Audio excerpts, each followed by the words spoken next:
Professor G. S. Wander to have his presentation on interpretation of hypertension guidelines. Professor Wander, sir. Very good evening, Dr. Chopra and Dr. Rajiv Gupta. And it's indeed a great honor for me today to be amongst all of you, especially at this annual meeting of the Hypertension Society of India, and to speak in front of my mentor, Dr. Siddharthan Shah, who has been actually the architect of these guidelines over the last 20 years. And I have been presenting them on his behalf and on behalf of the Association of Physicians of India. And I feel indeed very proud actually to get an opportunity to share with the delegate friends today as to how do our Indian guidelines suggest to us what is the best way to manage our patients. I remember in 2001 when the then Prime Minister Mr. Atal Bihari Vajpayee inaugurated and released the first Indian hypertension guidelines. We have moved a long way since then, and we today have the fourth actually edition of the Indian hypertension guidelines. I will be sharing with you the Indian hypertension guidelines and also some of the latest guidelines as to how they suggest to us and how should a primary care physician interpret these guidelines in terms of management principles for management of our routine patients. We all were very familiar with the JNC guidelines, and we all know they were the first guidelines on any particular disease. But the JNC guidelines gave way actually after the JNC 7, the JNC 8 was actually, people said, late and also not very appropriate. So the National Heart, Lung, Blood Institute took away the responsibility. And so the American College of Cardiology, the AHA, came up with the 2017 guidelines. And we also know that SPRINT trial came towards the latter part of 2015, and that actually changed the way we looked at hypertension. The next year, the European Society of Cardiology released their guidelines. And last year, actually, the Indian guidelines on hypertension, the fourth edition was released with the efforts of Dr. Siddharth Shah. He has been actually very, very instrumental, and he has been working hard for the last 20 years to bring these guidelines, because we in India are genetically different, our lifestyles are very different from the others, and our genetic predilection towards, you just heard Dr. Manjunath saying that we are afflicted 10 years earlier with coronary artery disease, and we have a syndrome X, which is characterized by insulin resistance syndrome. So these non-communicable diseases afflict us more than other races. And even the ESC guidelines have actually suggested that for any given risk, the score risk that they use for coronary artery disease, in a hypertensive, you have to multiply the risk by 1.5, because South Asians are genetically more prone to the effects of hypertension, especially coronary artery disease. So whatever measures we adopt will benefit our patients to a larger extent. And of course, this year itself, the International Society of Hypertension gave these guidelines. And so I'll be talking largely about these four guidelines and give you a perspective in the next 15 or 18 minutes as to how these latest guidelines guide us in terms of management of our patients. As I said, we are genetically different, our diets are different, our activity levels are different, and so we need our own guidelines. And we published actually in the Indian Journal of Medical Research this editorial in which we did recognize, and this is very well evidenced in the Indian guidelines, we do know that onset is early amongst us. And what we earlier on had a rural-urban kind of a divide when prevalence of hypertension was half in the rural areas as compared to the urban, that kind of divide has shrunken because the rural lifestyle, especially in some states like Punjab, has really become almost urbanized. And so they are also getting afflicted with the vagaries of various non-communicable diseases. We know, as I said, syndrome X, central obesity, insulin resistance syndrome, and thin fat individuals were spoken about. And so we have multiple clustering of these risk factors, and that's the reason our people are more prone to the target organ damage because of hypertension. We live in that area of the equator. We are in the subtropical area, and there are significant variations in blood pressure. And we from our institute have published data which has documented that we need to upregulate therapy in the winter season, and we need to downregulate the therapy in the summer season with most of our patients. We also do realize that the average blood pressure in our population is increasing, and it is assuming a greater significance in our society. As I said, Professor Siddharth Shah brought out in 2001 the first Indian hypertension guidelines, and we are today talking of the 2019. These are all encompassing guidelines by the Association of Physicians of India, the Indian College of Physicians, the Hypertension Society of India. They are endorsed by the CSI, by the IMA, and the Indian Society of Nephrology. So these are the guidelines which are actually used world over, and they are published in the JAPI every year. This year, actually, we also published on request a smaller version of this, the Indian Guidelines of Hypertension 4, in an international journal, the Journal of Human Hypertension. And so these guidelines are actually getting recognized world over. Well, why hypertension needs to be looked at differently amongst us is because we constitute 18% of the world population. After China, we are the second largest actually in terms of population in the world. Our life expectancies, actually, if you are going to compare the American and the European guidelines with us, we need to know what are the differences in our lifestyles, in our social structure, because only then you will be able to understand the difference in the guidelines that we have. The average longevity of life of an American male is 77 and a female is 82. Similar to that, that in Indian males is 67 and Indian female is 70. So we still are actually about 10 years in terms of longevity of life shorter than some of these Western countries. The prevalence of hypertension is actually similar amongst us. Although our worthy president says, Prime Minister says that he will make us a $5 trillion dollar economy in the next 4 or 5 years, but we still actually are hovering around a 2.5, 2.6 trillion dollar economy. And economy, you know, has very significant effects on the social, the cultural, and also what people can afford. We only spend a very meager amount, about 3.9% of our GDP on health, whereas America spends 17% of their GDP on health. Most Scandinavian, European, and even the other BRICS countries, of which the India is a part, spend about 7 to 8% of their economy. And mind you, out of this 3.9%, only 1.5% is by the government sector, and the rest is primarily by the private sector. We have the Ayushman scheme, which is now getting adopted, but still almost 30 to 50% people are insured in our country, as against much higher percentage outside, and most people are out of pocket paid. And so all these things will have significant implications in terms of how we manage any chronic condition. Although we have similarities, but we are so different. This was pointed out earlier to you that overall prevalence amongst Indians is about 30%, so 1 in 3 individuals. As Professor Shah said, the urbanites have a prevalence which is about 33%, whereas in rural areas we have a 27% prevalence. The Interheart study and the Interstroke showed us, we know hypertension is a bigger risk factor for stroke.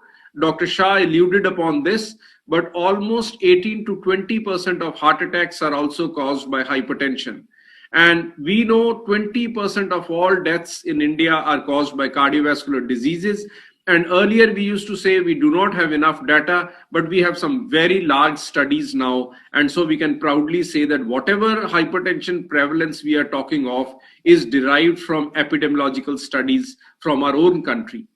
We also have the global burden of disease study, which was published in the Lancet 2-3 years back. And we realized that the percentage of deaths due to hypertension have almost increased to double, and so have the disability associated life years, because we find that the deaths are almost 15 to 16% attributable to hypertension, and about 8 to 9% of dailies are attributed to hypertension. So in terms of its implication on health of our individuals, it has a very significant effect actually. If you again look at actually this very interesting slide from the global burden of disease in 1990, whereas diarrheal diseases and lower respiratory infections, neonatal preterm birth were the three major causes of death in our country, the leading causes now are ischemic heart disease, chronic obstructive pulmonary diseases, and diarrheal diseases are much lower. Whereas cerebrovascular diseases have now come at the fifth level. So cardiovascular diseases are actually much more important in our people now as compared to 1990. And so obviously, as our population is aging, we are accumulating more of these non-communicable diseases. Our healthcare measures will have to be centered around these non-communicable diseases.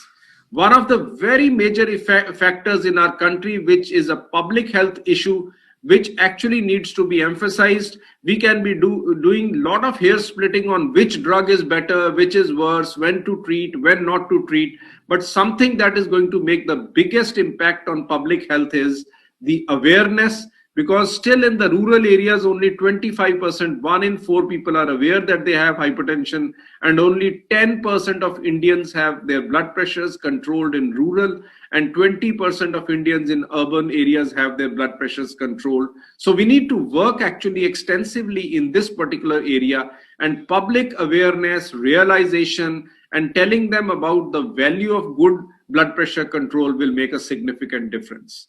Let's see how the definition of hypertension actually, is it same, is it different?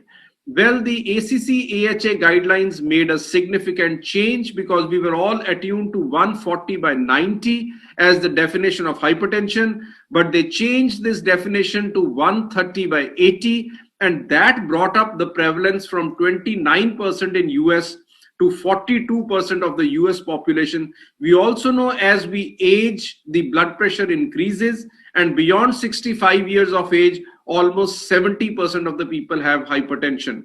They have actually kept hypertension in 2 stages only. What we in the Indian guidelines call as high normal, they call it as stage 1 hypertension, and beyond 140/90, which is the definition of hypertension, is stage 2 hypertension. So it is important for all of us to know how people in different countries, there will be some subtle differences in different guidelines. And actually, we don't believe that one needs to stick to one particular guidelines, but you need to look at your own guidelines and manage, because it is the individualized care of a patient with hypertension which is more important. And these, as the word implies, they only guide us as to how best we can manage our patients. Well, this is what is very important. Optimal blood pressure we know is less than 120/80, and as blood pressure goes beyond 115/70, every 20 millimeters systolic and 10 millimeters diastolic increase doubles the risk.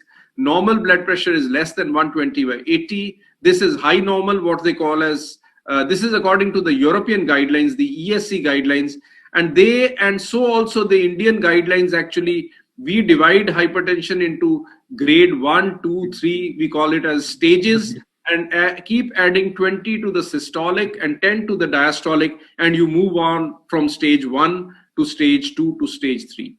We in the Indian guidelines emphasize extensively the value and the importance of systolic hypertension, and isolated systolic hypertension places your individuals into a greater risk, and this is more difficult to treat, and it imparts greater benefit when you manage systolic hypertension.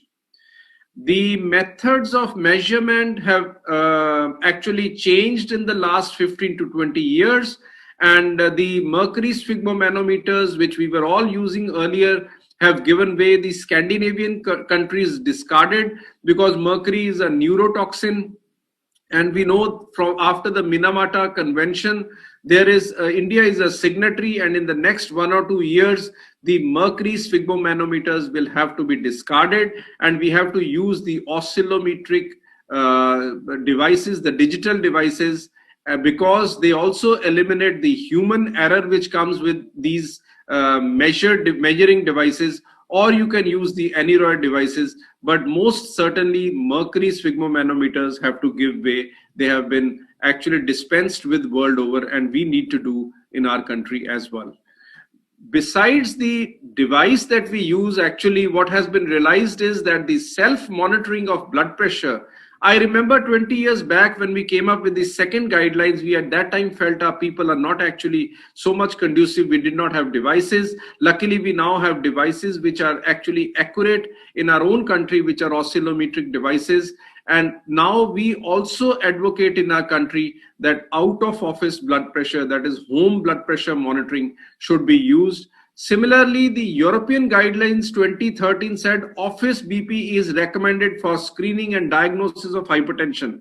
Significant change in 2018. It is recommended to base the diagnosis of hypertension on repeat office and out of office. So friends, we need to change the way we look at hypertension, just as the diabetologists do.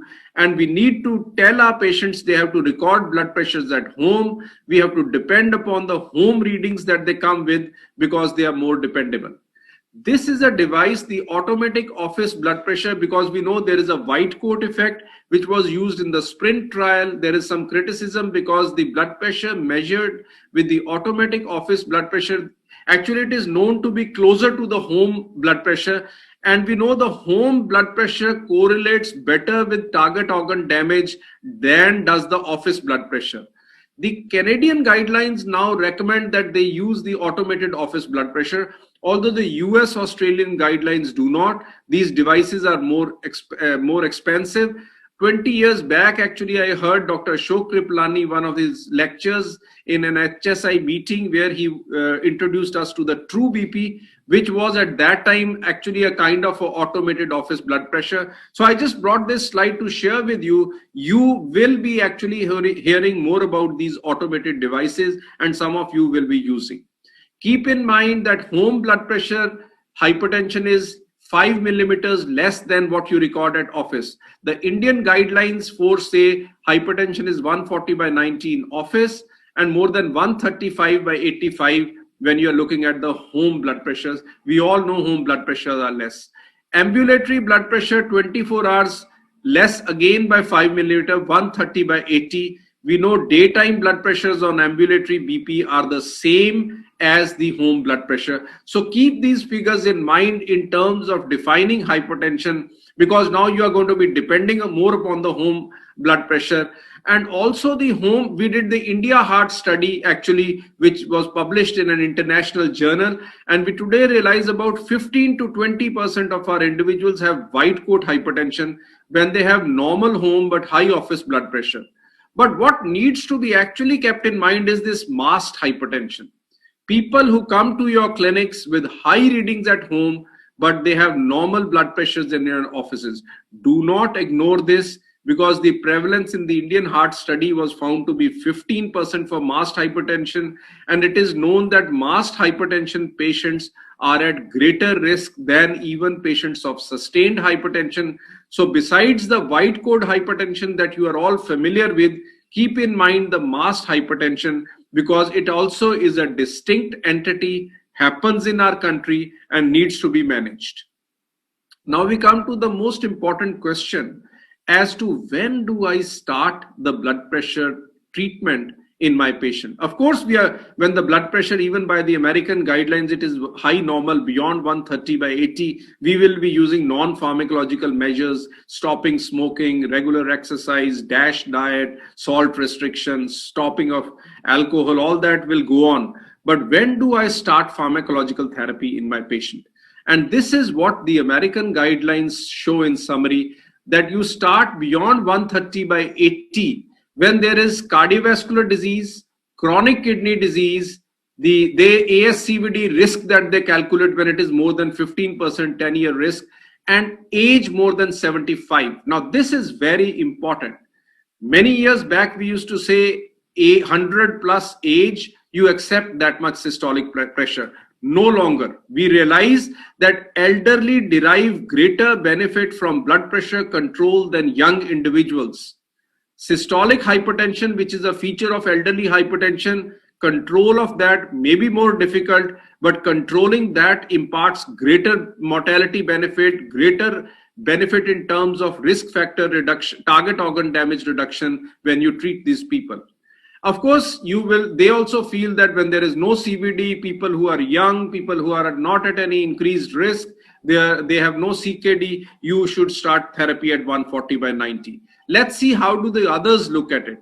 The ESC guidelines in 2030 said that high normal blood pressure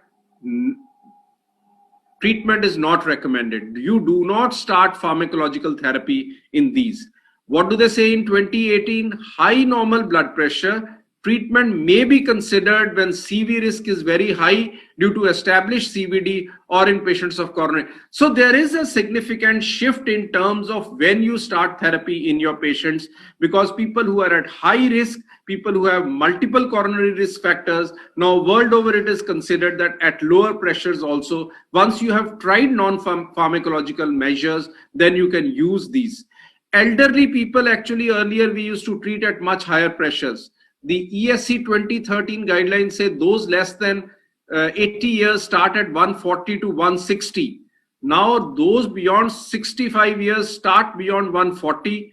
Those beyond 80 start beyond 160. Targets are very similar. You have to look at, of course, the frailty index, the activity level, the musculoskeletal makeup of your patients, whether they are diabetics, whether they have postural hypotension or not. But we no longer believe that elderly people should be left with hypertension, because the Hayward trial and the CIST-UL trial, all of them actually have shown that you impart greater benefit. Even octogenarians derive benefit from blood pressure control. Make sure you do not increase postural hypertension. Make sure they do not develop postural hypotension. Check their postural blood pressures, but control them effectively. Well, risk assessment is a very important factor, and I and Dr. Rajiv Gupta actually published an editorial in the Journal of Human Hypertension. We all know, whether it's the ASCVD or whether it is the score system, the risk of an individual depends upon age, male sex, lipids, smoking, diabetes, the LDL levels, the HDL level. So someone who has multiple risk factors, obviously your threshold for starting blood pressure treatment, your aggression in terms of good blood pressure control will be higher. But someone who does not, and this is the kind of actually risk scoring system that we gave for want of any scoring system that we have in our country. If someone is having more than one or two risk factors, this is how you stage the risk of an individual. Hypertension mediated organ damage, actually someone has left ventricular hypertrophy, someone has increased carotid interval medial thickness, has albumin creatinine ratios which are high. Obviously that individual has subtle evidences of hypertension mediated organ effect, and someone has associated clinical condition like atrial fibrillation, coronary artery disease, TIA, past stroke, you obviously will be more aggressive. So as we ended up the editorial, we said that today we manage and we give an individualized kind of therapy to our patients, and we look at the overall risk of an individual rather than just looking at the blood pressure numbers. Although we do recognize that the ALLHAT study told us good blood pressure control is the most important factor. It is the numbers actually which make all the difference in terms of imparting benefit to your patients. Now, how much to come down? What is the target blood pressure that we need to achieve? And because after the SPRINT trial, actually, we realized the ACCORD study was done in diabetic individuals, similar kind of subset patients, and similar blood pressures were achieved actually in the intensive arm and in the non-intensive arm. The difference was about 20 millimeters of mercury. But the SPRINT trial showed us that when you control blood pressure more effectively in your patients, you impart. In fact, this trial was stopped at 3.5 years of its follow-up. And so the American guidelines today, in a very simplistic manner, actually that's what guidelines are meant to be. They give a target of 130/80, whether you are young, you are elderly, you have diabetes, CKD, heart failure, whatever you have. This is the simplistic target that they suggest to people. What do the Europeans show? Now, they have actually given some very important factors. They have given a lower level also. Do not go beyond 120, and the diastolic levels should be around 70 to 80. In fact, I would say, and so also is a consensus today, that even people who do not have coronary artery disease, who are revascularized individual, who do not have a high chance of a CAD, even if the diastolic pressure goes to 60, 70, it's the systolic blood pressure control which will make a greater difference. And you should not leave, if your patients are not symptomatic, they are tolerating well, you should target a blood pressure of around 130, whether they have diabetes, CKD, stroke, if they are younger than 65, and if they are more than 80, you target their blood pressures around 140, between 130 to 140, and keep the diastolic pressures in mind. Very low blood pressure, we know the Cruikshank's J curve still exists, and we should actually downregulate therapy when patients come on follow-up to us, and if their blood pressures are very effectively controlled. And this is what the European 2018 guidelines also suggest, that your first objective is this, 140/90. If it's well tolerated, you bring it down to less than 130/80. Now, this is the 2020 ISH guidelines, which somehow look a little bit odd to me because they have divided this targets essential and optimal. I personally feel they are saying in low middle income countries, you can achieve a blood pressure of less than 140/90. Optimal should be achieved in high income countries. This is something a little odd for me. But what I would say is in our Indian guidelines, we have actually given a range, because we do recognize that blood pressure is going to vary on a follow-up. And very often people ask you this question as to what to do when the blood pressure is this. Variation in blood pressure is actually a norm. Blood pressure varies about 30 millimeters of mercury over a 24-hour period in anyone. So this is what the blood pressure targets we have suggested in the Indian guidelines on hypertension. What are the pharmacological principles that we use for management of hypertension? These are the 4 agents suggested by the American guidelines: thiazide diuretics, calcium channel blockers, a RAS blocker, ACE inhibitor, or an ARB. So they have actually eliminated beta blockers out of the first line agents. The Europeans have now started talking about the SPC, the single pill combination. You and I, all of us Indian physicians, have been using combination therapy for improved compliance for almost 20 years. You all know, you are familiar with very many combinations of antihypertensive agents that are available to our country. And they suggest ACE inhibitor or ARB plus a CCB or a diuretic. Single pill combination. If it's not controlled, as a step 2, you use a triple combination, you add a diuretic.